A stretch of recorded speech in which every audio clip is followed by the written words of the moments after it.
प्यारे बच्चों, आज हम कक्षा 9 के पाठ 3.2 अकेली पाठ का शीर्षक है, जिसके लेखक हैं मन्नू भंडारी। ये मुख्यतः कहानीकार हैं और यह कहानी विधा से ही संबंधित है। अकेली पाठ जो है इसका जन्म 1931 में भानपुरा मध्य प्रदेश में हुआ था। ये चर्चित स्त्री रचनाकार के रूप में इन्होंने बहुत सी कहानियाँ लिखी है, जो 8 संग्रहों में संकलित है। उनकी एक कहानी यही सच है पर हिंदी में फिल्म भी बनी, जो बहुत लोकप्रिय हुई थी। उन्होंने कई उपन्यास भी लिखे, जिनमें महाभोज एवं आपका बंटी विशेष है। ये पाठ को आप लोग पुस्तक को घर में पढ़िएगा। ये सुमा बुआ जो बुढ़िया है और ये परित्यक्ता है और अकेली है। इसके पाठ का सारांश मैं आप लोगों को बता रहा हूँ, बाकी पुस्तक आप लोग घर में पढ़िए। इसका एक जवान बेटा था। वह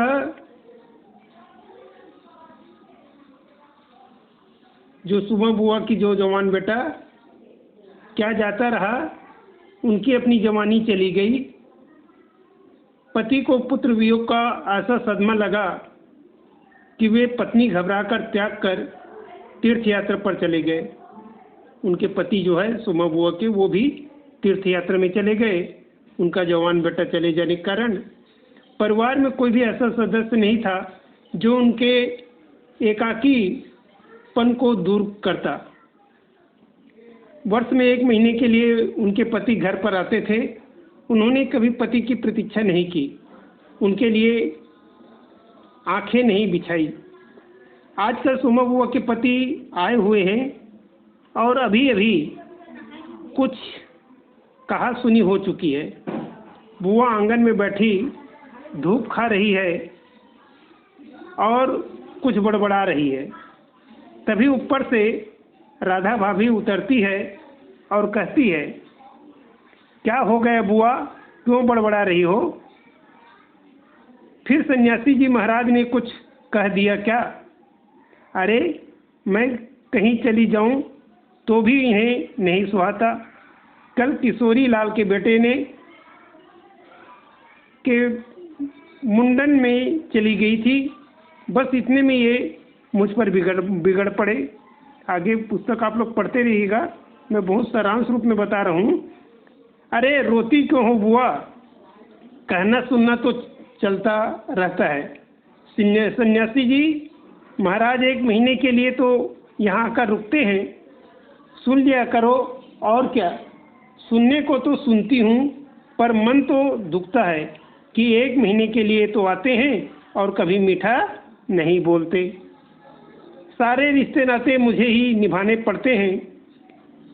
इन्हें रिश्ते नातों से क्या लेना देना?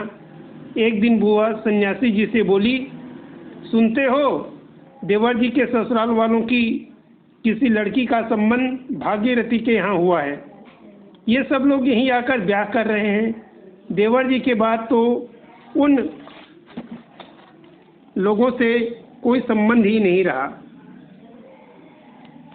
फिर भी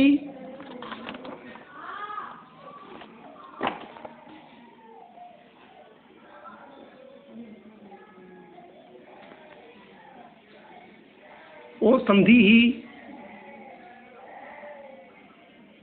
वे तो तुमको भी बुलाए बिना नहीं मानेंगे।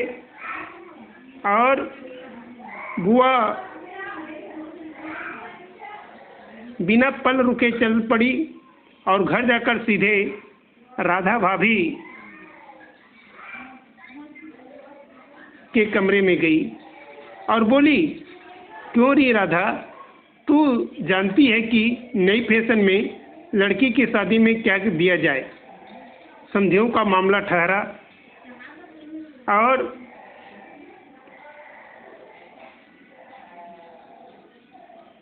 सो भी पैसे वाले खाली हाथ जाऊंगी तो अच्छा नहीं लगेगा। मैं तो पुराने ज़माने की ठहरी, तू तो बता दे क्या दूं।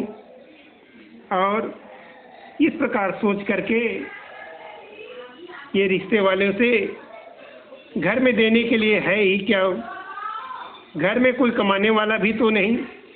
पुरानी संदूक, और उस संदूक में एक छोटे से बॉक्स में एक पुरानी अंगूठी रखी है जो पुत्र की अंतिम निशानी है।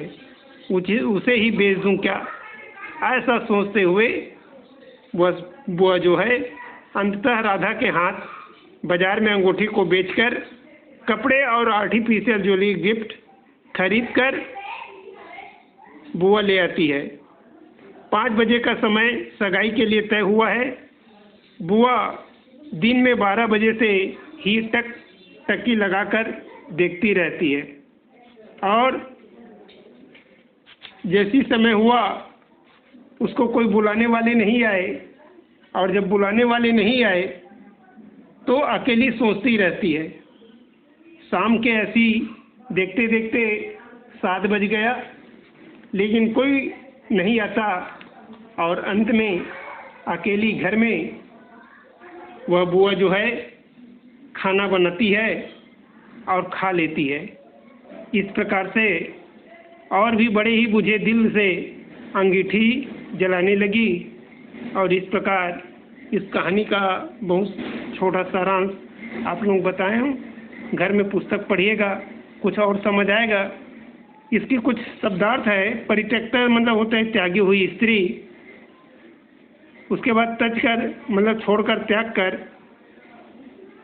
आबाद बिना किसी रोक टोक के। शिथिल का होता है सुस्त। और गुरूर घमंड। भरमाना भ्रम में डालना। भरसक यथासंभव जहाँ तक हो सके।